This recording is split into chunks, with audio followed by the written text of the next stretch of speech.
नमस्कार। 15 मई 2026 को मध्य प्रदेश हाईकोर्ट की इंदौर खंडपीठ के द्वारा एक बड़ा फैसला आया है।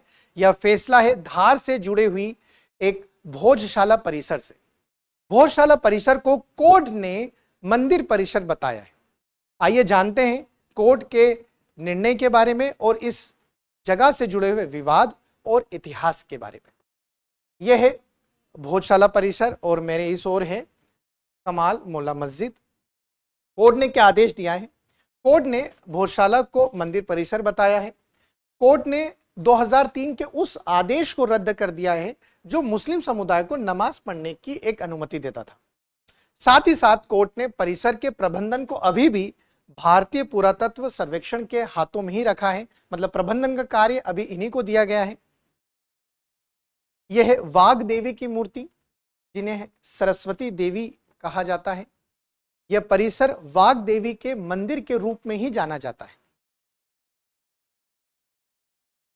वैकल्पिक भूमि देने की बात हुई है। मुस्लिम पक्ष मस्जिद के लिए दूसरी जगह की मांग कर सकते हैं। कोर्ट ने यह टिप्पणी करी है।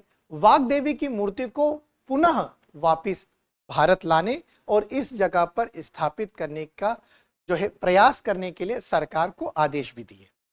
आइए जानते हैं राजा भोज के बारे में।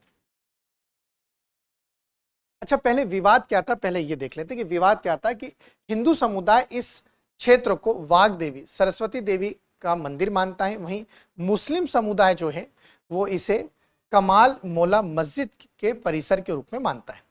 अब 2003 में जो निर्णय आया था वो ये था कि हिंदुओं को मंगलवार के दिन पूजा करने की अनुमति मिलेगी और शुक्रवार के दिन मुस्लिम समुदाय यहां नमाज पढ़ सकते हैं। राजा भोज धार को उसी तरह स्थापित करना चाहते थे जैसे उत्तर भारत में नालंदा। इसी श्रेणी में उन्होंने भोजशाला परिसर की स्थापना की थी। यह सरस्वती मंदिर ही नहीं था, साथ ही साथ यह एक स्कूल था। जैसे नालंदा यूनिवर्सिटी के बारे में हम पढ़ते हैं, वैसे ही मध्यकाल में भोजशाला को नालंदा के जो है उपाधि मिली थी। मतलब इसी भोजशाला को हम कहते थे मध्यकाल में नालंदा।